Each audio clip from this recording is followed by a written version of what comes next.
This video training program will address effective communication procedures that ground and flight operations personnel must be proficient with when communicating on the ground. Once the aircraft is in sight, the line tech will give the ready to guide signal. For this signal, stand with feet slightly apart and arms raised straight above the head. Like all forms of communication, the message you're trying to convey may be misinterpreted if you do not use the proper words, or in this case, the proper signals. It is important for the line technician to remember that his actions are being interpreted by someone at the controls of a very complex piece of equipment. To taxi the aircraft straight ahead, hold both arms out to the sides at a 90-degree angle and exercise both the forearms in a come-ahead motion. To signal a right turn, hold the left arm and wand outstretched to the side, while the right arm executes the come-ahead signal. To signal a left turn, hold the right arm and wand outstretched to the side, while the left arm executes the come-ahead signal. All marshalling signals should be performed at a slow, precise cadence.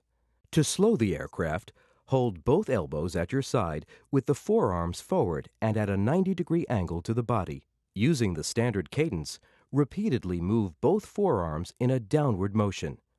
Affirmative, thumbs up, is a signal used in many situations. It is used to indicate the acknowledgement of instructions, or that the area is clear to continue movement, or everything is okay. Negative, thumbs down, is the signal used to indicate no or not ready. To indicate clearance between aircraft and a fixed object, hold both arms overhead, approximating the relative distance between the aircraft and the object. To bring the aircraft to a stop, the signal begins with arms down at the side.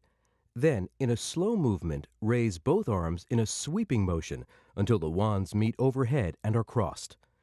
This signal should be given when the aircraft is approximately 10 feet from its final parking spot. The line tech must not be abrupt with this signal, as the pilot will react immediately to the stop signal. Hold this position until the chocks are inserted. To signal an immediate stop, cross both wrists or wands above your head.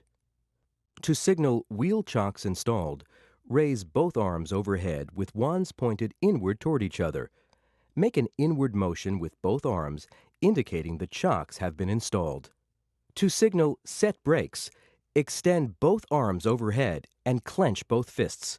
This tells the pilot to set his brakes. To signal release brakes, hold both fists overhead, then extend and spread the fingers. This tells the pilot to release the brakes. To stop the aircraft engines, move the right hand and wand across the throat. Standard ground signals and procedures. Departure signals. To properly communicate with the pilot of an aircraft ready to depart, it is essential that you maintain direct visual contact with the pilot. To signal start an engine, hold the left arm out to the side with forearm pointing toward the sky. Indicate which engine is clear to start by indicating the engine number with the fingers of the left hand. To signal fire in the engine, extend and wave the right arm in a fanning motion below the waist. If it is a multi-engined aircraft, hold the left arm up and out to the side, indicating which engine has developed the fire. To pass control off to another guide person, stand facing the aircraft with the upper torso turned toward the next guide person, while extending both arms and wands in the direction of the guide person. To signal end of ground guidance, the line tech faces the pilot, gives a crisp military salute with the right hand, indicating that all is clear to depart. Once this signal is received by the pilot, the line tech will stand easy and monitor the aircraft's progress off the ramp while performing a last visual inspection of the aircraft. Let's take a look at a typical departure on a multi-engine aircraft. Start engines. Start has terminated, oil pressure, single rudder, and hides, check. After start checklist. Chocks removed. Taxi ahead.